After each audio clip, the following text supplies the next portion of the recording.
Hi, everyone. This is the Leadership with Heart podcast, and this is Heather Younger, your host. Employee experience is powered by emotions. Managers and our leaders within organizations get to choose which emotions they unleash from within the people they lead. Leaders, meaning supervisors or above in an organization, drive much of the positive or negative emotions by their actions or inactions, their words, and what they fail to say.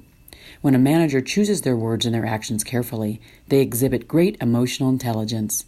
These managers are often thought of as leaders who care, or as I like to call them, leaders with heart. This special brand of leader drives engagement and loyalty simply by being themselves. Are these leaders perfect? Absolutely not. It is in their awareness and sharing of some of their imperfections that we realize their brilliance. In this podcast, I ask that you see yourself in the stories my guests tell about times when they were not the best versions of themselves, but how they used their hearts to guide them to a place of deeper connection with their teams and heightened leadership prowess. Before we start the show, I want to mention that we have a heart-based leadership boot camp that we are offering. You can check it out at customerfanatics.com/boot-camp. That's customerfanatics.com/boot-camp. Today I'm speaking with a wonderful leader in Aaron Skogen. He is General Manager of Aquatix. Enjoy. Hello, everybody. This is Heather with the Leadership with Heart podcast, and I'm so excited today. We have one of my favorite leaders on the call, Aaron Skogen, and I asked Aaron on the phone partly because we have a relationship we built over time through no longer virtual and online and on LinkedIn. And I just know him to be someone who is so heart-centered, who, responds with a lot of authenticity and caring and truthfulness. And that's just the perfect person I want on this call. I want people who are more emotionally intelligent and who lead with heart. So welcome to the podcast, Aaron. Wow, what an introduction. Thank you so much, Heather. I'm blushing. I'm super honored that you asked me to be on the podcast with you. You're blushing and I'm smiling. Like I said, one of my favorite people. You know that. I'm not shy about saying that. So thank you. So where are you right now then in your leadership career and in your journey? Yes, I'm actually about day 8 into a new role. I recently accepted a general manager role with a company called Aquatix. We are a subsidiary, if you will, of Landscape Structures, which is a commercial playground equipment manufacturing and sales and that sort of thing. So, as a matter of fact, there's a really cool project going up in your backyard at Paco Sanchez Park in Denver. Oh. So you can drive over there sometime and take a look at kind of what Landscape Structures does. And again, they're kind of we call it play. So really, engaging children and families in play. And we've got products out there that engage people in just fitness, and that play aspect. And then Aquatix was acquired about 3 years ago. We're specifically we call it water, right? So we do splash pads and water park equipment, again, on the commercial side. So our primary customers are municipalities and that sort of thing. So I'm super excited to be here and, really just getting my feet under me at this point, but just surrounded by super smart and crazy passionate people. And our hashtag right out on social media is shaped by play. I mean, Love it. Just that alone it's like, it's awesome. So it makes me want to go play now, and it's so sunny out here. So I want to go play in some kind of water park and splash around with my kids or something. So right on. Yeah. So as a general manager, you're leading some of the organization, correct? Yeah, so basically I lead the division. I lead the whole team from the sales side all the way through our field install crews. So it's almost like being president of a company, right? But yes. I do report to the president of LSI. So what is it that, I always say this about leaders. I mean, there's usually a drive. It comes from somewhere, I think of me as a child. There are a lot of things that drive what I do today. And I think the leadership thing is probably not a mistake. And because I do believe that some of the key elements of leadership are that kind of emotional intelligence with empathy and self-awareness. And I had some things in my childhood that really drove that increased empathy. And so I'm just kind of curious to know what's your motivator for leading people. That's a great question, Heather, and it's one that, frankly, I've struggled to really nail down. For me, a lot of it's about curiosity. I'm a very curious person, so I'm always wanting to explore kind of the different aspects of work and roles and the interplay between how we develop with regards to like our education and our experiences, and then how that kind of interplays with our career paths, right? I don't know if that makes sense, but so a big part of it is curiosity and always kind of wanting to learn and learn from others. So, and I think over time, what that's done is it's created the opportunities to continue to advance in my career.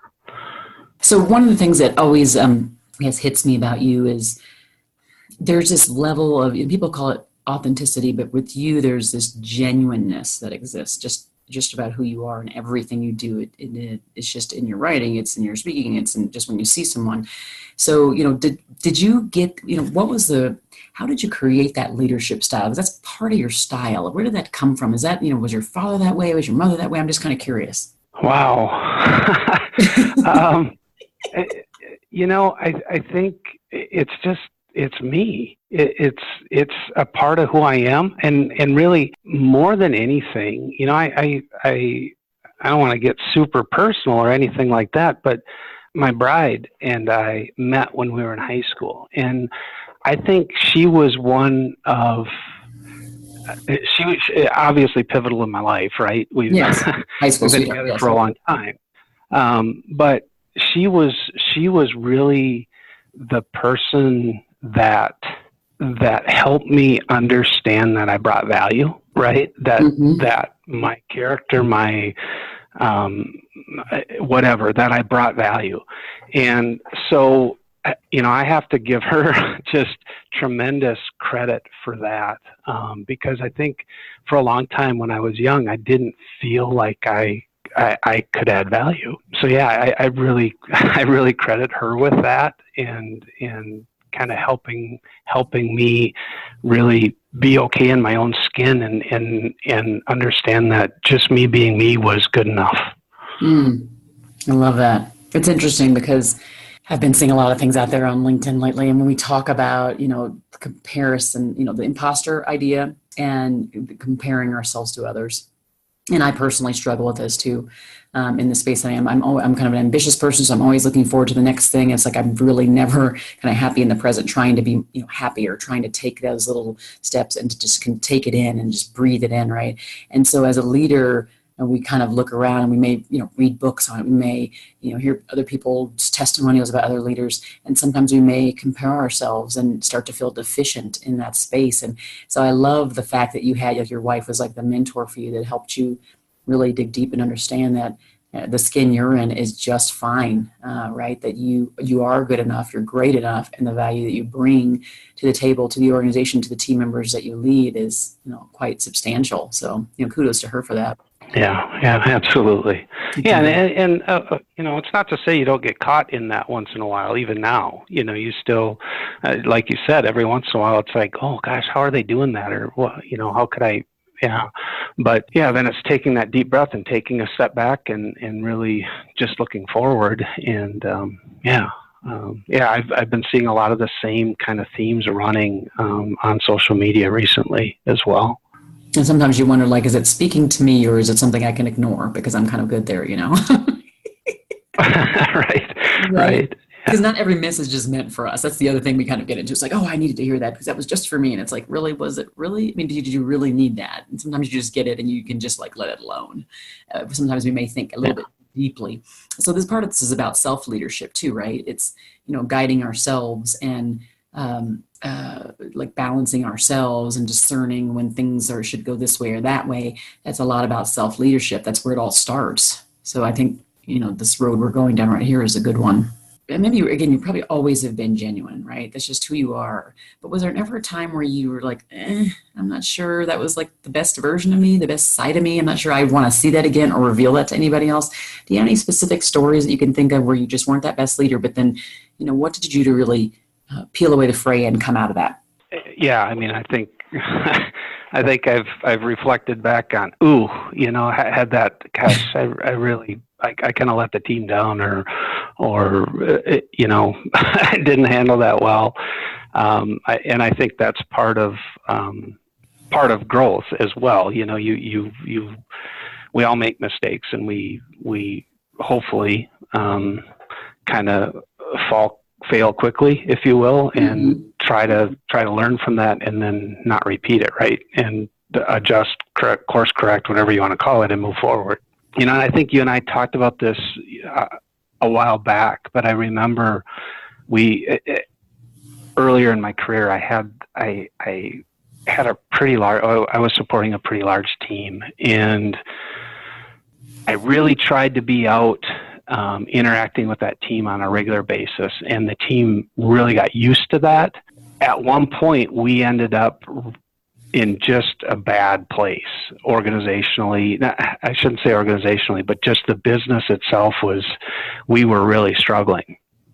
And so my focus shifted to try to get us out of the muck, right? But in doing that, what I failed to do was communicate at the level I had been communicating and interacting at the level I had been interacting. And the result was my team going, I shouldn't say that word. What's going on? This has to be really, really bad, right? And it was bad, but it wasn't, we weren't going under. It wasn't anything like that. It was a tough period. But what I failed to do was continue to communicate, interact with the team, because in my head and in the process of trying to get us out of the muck, I kind of left the team behind. And so what that did is it accentuated the tension within the organization because I wasn't visible and transparent. For me, that was a huge learning experience, that no matter what, whether we're sailing along and things are going awesome, or we're navigating this tempest, we have to be visible and we have to be communicative, because our teams are depending on that. So that was, I think, a real eye opener for me as a supporter of these teams, to keep that at front and center at all times. That's awesome. I mean, I just, again, knowing that was the learning for you. It is true. I was speaking with Tom Dietzler when we were doing his call, and one of the things he said is that basically, if we don't communicate with people, we leave gaps. And of course, then those within the team members start to fill in those gaps with their own stories, right? There's something else, we leave that void, and something else will fill the void, and it may not be the truth. Oh, absolutely. Right. And so what you're talking about is kind of like, I failed to communicate. So then fear crept in, fear of the unknown was there. And there's a certain part of, as a leader, we have a responsibility to kind of minimize those insecurities and those fears and anxieties that creep in because of our lack of communication, because we all do it. I mean, I don't care the best communicator. I'm a pretty strong communicator, and there's been times I've absolutely dropped the ball on communicating with my team. And when I do that, they're like, and everybody's just wondering. And again, they just start to assume the worst. Right. Yeah. And I have a friend, and he would tell me, and years ago, he would say, you communicate, and you communicate some more. And when you think you've communicated enough, you communicate even more, right? So he would try to drill that into me. And it was funny because I was on a call with Zach Messler, and he and I were talking about that a little bit, because Zach's been doing that survey out there about our communication's effective, right? So in conversation with Zach, trying to put those two pieces together, okay, I can continue to communicate, but am I communicating the right way? Is the message breaking through those barriers, right? And that's something I think, when we talk about communication, is the other piece of it is knowing our audience and knowing whether or not the message is if we're connecting the dots. Mm-hmm. So that I think that's the other piece that I continue to try to refine and work on being better at is to help not only communicate, but communicate with intention and with meaning with my audience in mind, so that because I may need to communicate different with the engineering group than I do necessarily with the sales group or the manufacturing team or the field installations team, right? I may need to tweak that message a little bit so that I'm connecting those dots for them. Mm-hmm. That's awesome. It's so funny because I say, even like in my book, I talk about with the recognition side of things, it's kind of that same way. I need to find the motivation, the individual motivation for each team member, so that I can know how to recognize them in the way that has the most positive impact on them and their performance, right? Because if we're just recognizing the value in a vacuum, and we are not even taking into consideration what it is that kind of gets their juices flowing, which is what we're getting to when we recognize people too. True authentic appreciation should kind of get that person's juices flowing, make them want to do better, do more. It really helps to improve performance. There's an element of that. So if we are, in this case, if we're communicating to everyone in the same exact way, they're going to be like 30% of the people are going to take it in, and the other 70 aren't. And you got to then figure out the different mediums, the different messages, and all those things for each person. It's interesting because even in the work I do with, let's say, voice of the employee work, and they do a big employee survey, and everybody wants to hear what happened. And then there's all these actions that the organization is supposed to take, but organizations either don't take it or they don't even communicate what it is they're doing. So don't connect back the feedback that was received with the action that was taken. So then it basically goes downhill. It goes into the drain. It's like it's the value that could have been perceived is not there. It's because they failed to have a communication strategy around the action planning that they were doing and all the actions they were taking. So it's interesting, and all of this intermingles. Yeah, very interesting. Yeah, absolutely. So when you feel like, I know you're new to this role, but we kind of have standard MOs. It's just who we are as leaders. When you, before, like even in previous roles, when you felt like you may be getting disconnected from your team, you were busy, you were traveling, they were out, they were just doing lots of projects. How did you reconnect with them in a deeper way? How did you kind of come back to center with your team? Well, I think, I'll go back to that earlier example and kind of when it finally dawned on me that, the fears are kind of running rampant, and, the why isn't Aaron talking with us or whatever it was, whatever was going on in each individual's head, if you will.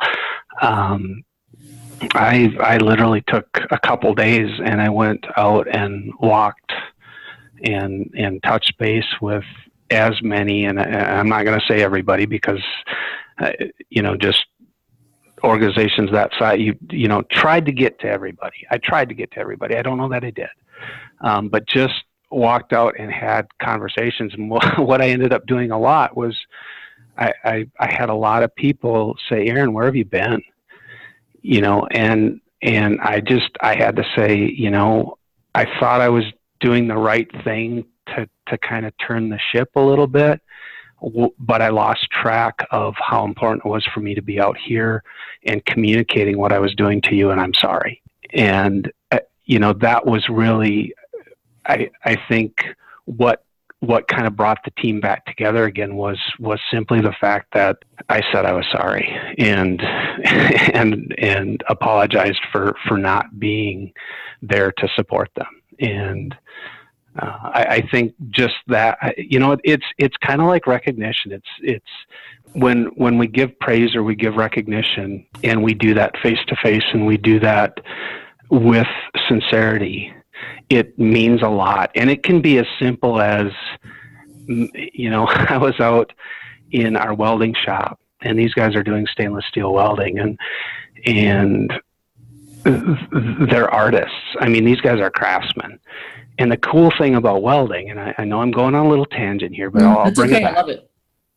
The cool thing about these guys is they're craftsmen and they're artists. To me, they're not welders, right? Each one of them, when they lay a bead and they join those two pieces of metal together, that's a signature. Every one, if you look at their welds really close, everybody's different. It's like a fingerprint. And I've worked with welders that you can walk out and you can look at a finished product and you can tell which one of the guys built it because that's their signature. So treating them with that level of respect and sincerity that you would an artist or somebody creating something or whatever, I think just carries a ton of weight. On the inverse side, when we make mistakes as leaders, when we own that mistake, and when we sincerely apologize or admit or whatever, that carries so much weight, and it keeps that bond of trust and respect intact. We're all willing, we're all human, we all make them, we all make the mistakes. So if we treat our people that way, they're going to treat us that way, right? Yes. So it works both ways, whether it's on the good stuff or the bad stuff. If we approach it with that sincerity and that respect, then we keep that bond. I'm writing a lot of notes down because this is really, really good stuff, right? So one of the things that listeners, I mean, I'm sure you were paying really close attention to even just the tone, the speed at which Aaron just described what his team members do. We would probably not think that a welder is an artist in most of our cases. I'm not saying there could be those who work with them. But the way in which you described it, the way you took us through it in such a slow, methodical way, the imagery that produces for us even helps us get more respect for those people. So I can see how when you're with them, you're taking your time, to be with them. You're taking your time to understand what it is they're doing and understanding that it is a craft. And you then can become an advocate for them when times do get tough, when people could be calling that particular area of the division on the carpet, and you can say, no, listen, here's what I know about these guys, right? And you can tell the story you just told us. And that is just a tremendous gift, number one, to be able to do it, to be able to see it, to feel it, to know it. When we talk about emotionally intelligent leaders, we think of those who are self-aware. So they, like that whole thing you talked about earlier about admitting your mistakes. And when you open up that way, people go, wow, they're kind of taken aback. So they're not used to seeing leaders do that. But at the same time, that level, it's kind of a deep empathy for what the person's doing and a recognition of just the pure craft and validity of the work they do helps them feel like, wow, I'm doing great work. And so then anything Aaron requests of me, because I know he values the work that I do every day, it just makes that much more powerful, and it makes them a lot more willing to go to bat for you. Right. Yeah. Yeah, and I mean, and you can say the same about the engineers or the people working in inside sales, or they all have this craft, and to take the time to understand how each one works as an individual, and how they work as a team, and then how those teams interact. But yeah, it's amazing to watch when it all kind of comes together, because to me it's just wow. And I know earlier you asked, kind of what drives me, and my answer is curiosity. And I here as we talk, I think the other thing that really drives me is helping create that environment and creating that shared sense of purpose, and just seeing and I hate the term, but seeing the light bulb come on with an entire organization or a team, and like, holy rockets, this is working, and that is so fun to watch and be a part of. And just, yeah, I get excited about it because I almost get chills because I don't feel like I did anything. I surrounded myself with super smart, passionate people, and I gave them an outlet to exercise their creativity, and that's like it's like trying to boil it all down, and I'm not very good at that, but trying to boil it all down into how does this work? And to me, it's giving them that outlet to exercise their creativity in their work, but also creating that environment of mutual trust and respect. And it's just, to me, what teams can do is unbelievable. So yeah, I'm rambling. Oh, I love that. I mean, again, this is why you're on the show, right? This is what makes you such a passionate, genuine, sincere leader that others want to follow. So that's why you're here. I mean, so there's no reason to, apologize for it, because in the end, this is who you are, and I know I love you for it. So it's great. I'm just trying not to bore our listeners. So I'm rambling. I know. Well, this is part of it, right? This is a conversation that we're having, and I'm hoping that those who listen, take some nuggets away, can learn from some of it. There's this level of, being so sincere and genuine. There's a level of warmth that you cannot believe what people will do for you with that level of warmth. And it's true warmth. It's when it's that genuine, in the gut, people know it, and you need more out of them. When you're looking at a productivity boost that you need in your organization, you go to your leaders and you measure how much they take a sincere interest in the people that run the bus, that drive the bus, that run the train, right? And that's when you're going to see the productivity boost. There's just no other, way around that. So I appreciate you, and thank you for being you. So for the people that are listening in, and say there's some leaders that are kind of struggling in this area, there's that balance between being genuine and then also like needing to get things done and maybe being stern and all these things. Well, what would be some words of advice for you in order to kind of help them? Oh, wow. Well, I think that's we haven't talked about that, but that's the accountability piece, right? So one of the things I love about the organization I'm with right now is we're 100% ESOP. So we're 100% employee owned. And so every decision we make is really, we all know we're an ESOP. We all know that the decisions we make affect us, right? We're not playing for Wall Street. We're not playing for a private equity firm. We're playing for ourselves.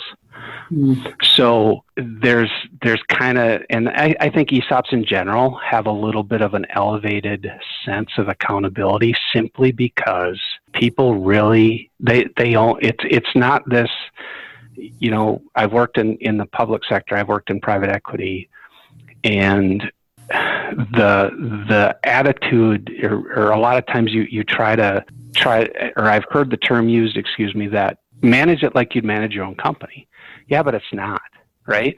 Mm-hmm. So, but here and within ESOP organizations, it's your own company. So that accountability is a little higher. Now, all that said, I think, yeah, there are times where we do need to hold each other accountable, and we need to progress the business, right? We're trying to move the ball down the field, and so that's always touchy, but it comes back to respect.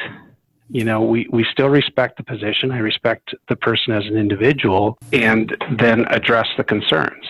I don't know if that's making sense, but what you're saying, I know, is that you've set that foundation of respect, the foundation of trust already up front. And so when you get to the point where you may have to call someone to course correct, it's going to be easier to do, number one, because you do it out of true sincerity and caring for them as people and advancing them as people and growing them. And they know that about you because you set it up that way, right? So then when it comes that time, the accountability is just kind of second nature. It's just another genuine conversation you have with them. Yes, that's exactly what I was trying to say. I got that. Much more articulate. I got that out of the whole conversation, which makes sense. And so that's a good, word and tip, I think, for those listening, is that we have to set ourselves up for success at the very beginning and throughout our entire relationship, so that when we hit those bumpy roads, our people know who we are. They know we're people of integrity. They know that we care about them. And so that we have to course correct, help them to course correct, help them to, make sure that everybody's accountable and we hold them to that. Again, they take that along the lines of this is just who the person is, and they don't think of it in any other way. They're not, their feelings aren't hurt. That's a very good tip. So right. For those listening into, if they want to follow up with you on any of the things that we talked about and just kind of circle back around, what would be the one way they could get a hold of you? I think probably the best way is just reach out on LinkedIn. I'm on LinkedIn usually early every morning. So I try to check that at least twice a day. That's probably the easiest way. So it's just Aaron Skogen. So yeah, if you go to www.linkedin.com/Aaron Skogen, you'll find me. Awesome. And what I'll do too for the listeners is I do show notes with cool tweetables in it. And of course, I'll have the headshot and more of the bio on how you can get a hold of Aaron at that point too. Don't forget too that if this show has been helpful for you, don't forget to go ahead and rate it and write a review for all the listeners. It goes a long way to help kind of bring this to the forefront for people, and also engaging with that is helpful too, because then either I or Aaron can even respond within that. It just makes it fun and it makes the learning continue. So Aaron, this has been wonderful. Just having you on the show, I knew it would be, and I know that everybody that's been listening will take away a lot. And I just want to thank you for being on. Oh, absolutely. Thank you so much for having me. Yeah, this has been fun. Thank you, everybody, for joining the Leadership with Heart podcast. Have a great one. Thank you for listening to the Leadership with Heart podcast. You can grab the show notes by visiting customerfanatics.com. And don't forget to subscribe to our newsletter.